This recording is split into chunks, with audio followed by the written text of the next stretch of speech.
দিলাম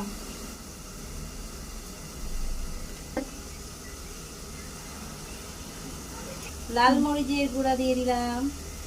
এটা ভালো করে একটু মেখে নেবো একসাথে।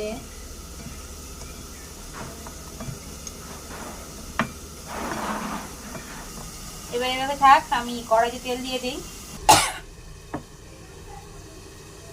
তেল দিয়ে দিলাম, জিরা দিব,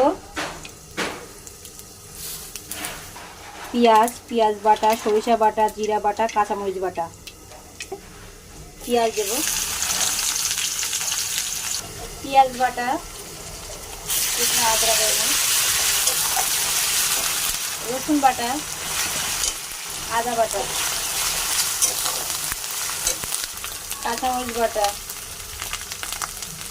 জিরা বাটা, আদা ছিল সেটা সব পুরোটাই দিয়ে দিলাম।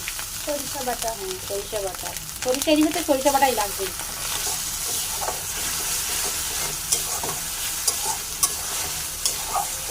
এবার রেখেছিলাম সেটা মানে ইলিশ মাছের, সেটা দিয়ে দেব।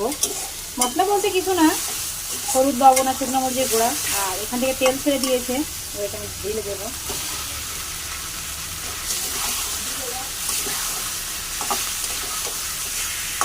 এখানে কিন্তু হলুদ দিইনি। কারেন্ট আজকে কি করতেছে? কারেন্ট অনেক ডিস্টার্ব করতেছে আজকে। অনেক সুন্দর করে কষিয়ে নিয়েছি। এবার যে প্লেটে আমি মাছটা মেখেছিলাম সেই প্লেটটা দিয়ে পানি দিলাম। আর ইলিশ মাছ রান্না করতে বেশি সময় লাগে না, সরিষা ইলিশ তো সময়ই লাগে না। তো দেখুন পরিমাণ মতো লবণ দিব।